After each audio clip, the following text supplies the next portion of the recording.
Assalamualaikum warahmatullahi wabarakatuh. Perkenalkan, nama saya Ahmad Alviro, absen 3 dari kelas 15. Kali ini saya akan menjelaskan tentang apa itu fungi. Fungi atau jamur adalah organisme eukariotik yang memiliki dinding sel dari kitin.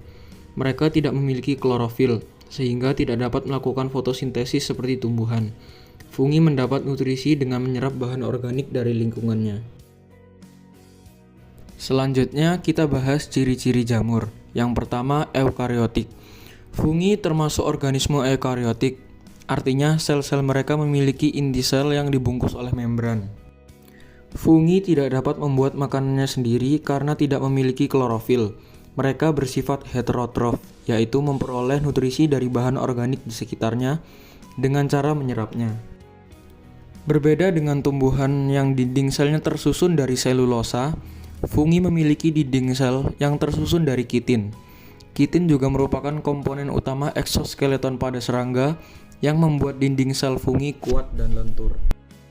Ciri-ciri berikutnya, fungi tidak memiliki pigmen hijau atau klorofil sehingga tidak dapat melakukan fotosintesis seperti tumbuhan. Karena itu, mereka harus mendapatkan makanan dari organisme lain. Berikutnya, ada struktur dari fungi. Yang pertama ada hifa. Hifa adalah filamen halus yang membentuk tubuh utama fungi. Hifa dibagi menjadi dua, yaitu septat atau bersekat dan senositik, yaitu tidak bersekat, berfungsi sebagai penyerap nutrisi.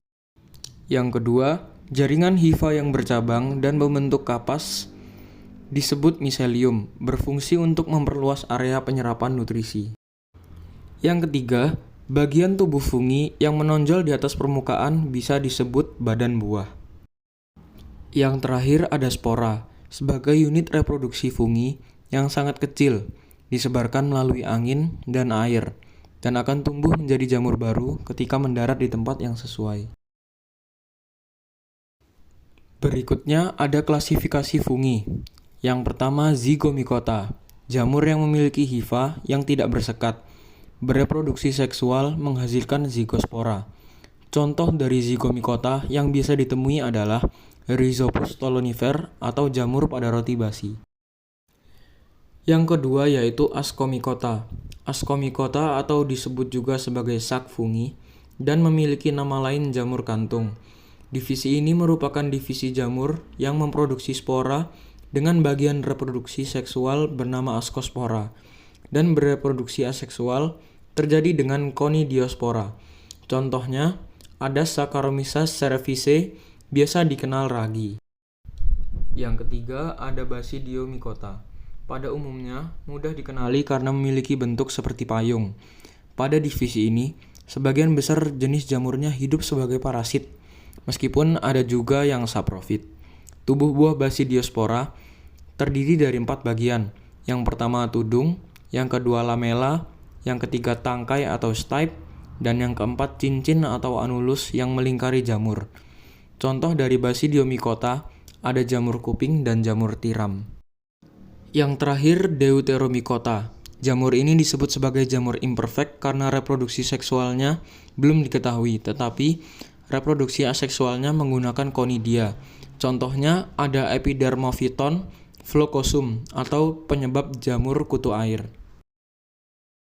Selanjutnya ada siklus hidup fungi secara aksesual dan seksual. Dimulai dari aseksual, siklus hidup jamur aseksual adalah proses reproduksi jamur tanpa melibatkan peleburan inti sel. Berikut adalah penjelasan singkatnya. Dimulai dari pembentukan spora aseksual. Jamur menghasilkan spora aseksual melalui pembelahan mitosis. Spora ini dapat berupa sporangiospora, dihasilkan di dalam sporangium, atau conidiospora, dihasilkan di ujung hifa. Dilanjutkan dengan perkecambahan spora. Jika spora jatuh di lingkungan yang mendukung, spora akan berkecambah dan tumbuh menjadi hifa baru. Kemudian pertumbuhan miselium. Hifa ini akan terus tumbuh dan bercabang, membentuk miselium yaitu jaringan hifa yang merupakan tubuh vegetatif jamur. Yang terakhir, pembentukan spora baru. Kemudian, miselium ini akan menghasilkan spora baru dan siklus ini akan terus berulang.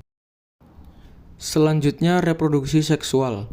Reproduksi seksual pada jamur melibatkan pertukaran materi genetik antara dua individu jamur yang berbeda.